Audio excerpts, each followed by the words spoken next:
Bonjour, bienvenue à tous dans ce nouveau podcast de French Culture avec Meya, ma chaîne YouTube pour apprendre le français.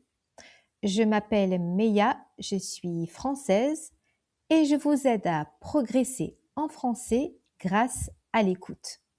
Ce podcast est spécialement préparé pour vous qui aimez la langue française.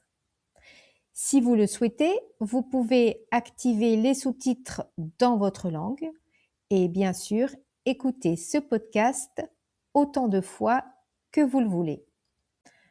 Aujourd'hui, je vais vous parler d'un lieu très célèbre en France, mais aussi dans le monde entier.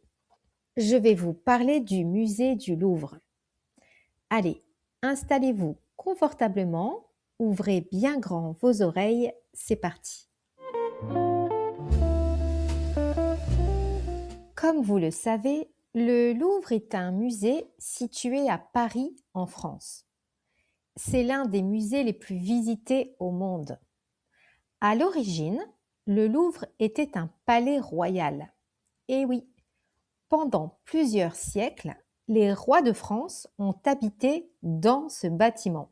C'est après la Révolution française que le Louvre devient un musée ouvert au public. Savez-vous ce qu'on peut voir au musée du Louvre? Au Louvre, on peut découvrir beaucoup de choses. On peut voir des œuvres de l'Antiquité, c'est-à-dire des œuvres égyptiennes, romaines, grecques et du Proche-Orient. On peut voir aussi des dessins, des peintures, des sculptures, des objets d'art français, italiens et d'autres pays européens. On peut découvrir également les arts de l'islam et la galerie des 5 continents. On peut découvrir aussi les appartements de Napoléon III. Car oui, Napoléon a vécu dans les bâtiments du Louvre. Il y a encore plein d'autres choses à voir, mais je ne peux pas tout vous détailler ici. À votre avis, quelles sont les œuvres les plus visitées au Louvre? Je pense que vous avez une petite idée de l'œuvre la plus connue et la plus visitée du Louvre. C'est bien sûr la Joconde de Léonard de Vinci. Voyons ensemble les 3 autres œuvres les plus visitées. Après la Joconde, c'est la Vénus de Milo qui est l'œuvre la plus visitée du Louvre. Vous connaissez la Vénus de Milo? C'est une sculpture. En 3e place, il y a la Victoire de Samothrace, qui est aussi une sculpture très connue. Vous ne connaissez peut-être pas son nom, mais allez voir sur Internet, je suis sûre que vous connaissez cette œuvre. Je vais vous citer la 4e œuvre la plus visitée du Louvre, le radeau de la Méduse, qui est un tableau très connu également.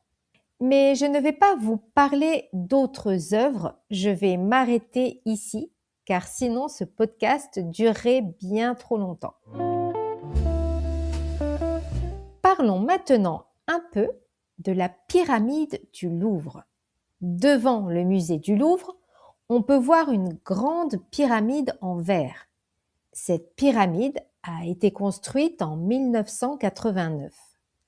À l'époque, il y a eu beaucoup de critiques, car certaines personnes trouvaient que cette pyramide en verre était trop moderne pour un bâtiment historique comme le Louvre.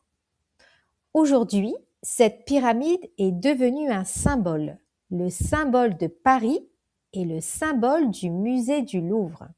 D'ailleurs, cette pyramide en verre sert d'entrée principale au musée. Au Louvre, vous vous en doutez, il y a toujours beaucoup de monde. En 2023, il y a eu plus de 8 millions de visiteurs. À certaines périodes de l'année, il est obligatoire de réserver. Tous les premiers vendredis de chaque mois, la visite du Louvre est gratuite à partir de 18 h. Vous pouvez aussi venir aux Nocturnes du Louvre. Ce sont des visites le soir, avec de nombreuses activités pour les grands et les petits. Comme le musée du Louvre est très grand et qu'il y a beaucoup de monde, il est impossible de tout voir en une seule visite. Donc, beaucoup de visiteurs choisissent de préparer leur visite à l'avance. Certains visiteurs choisissent de voir uniquement les œuvres qu'ils veulent et d'autres visiteurs reviennent plusieurs fois. Le Louvre de Paris fait vraiment partie de la culture française. Tout d'abord, le bâtiment du Louvre est un lieu historique français où ont vécu les rois et Napoléon. Avec sa pyramide en verre, le Louvre est un symbole d'architecture qui associe tradition et modernité française. Le Louvre permet un accès à la culture pour les Français et pour les étrangers. C'est un lieu que l'on visite en famille et souvent avec l'école. C'est aussi un lieu culturel français qui permet de faire vivre des œuvres dans le monde entier.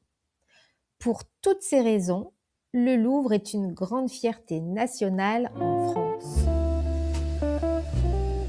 Voilà, ce podcast est déjà terminé. Il y a bien sûr beaucoup de choses à dire sur le musée du Louvre, mais je voulais dans ce podcast vous parler des principales informations à connaître sur ce musée.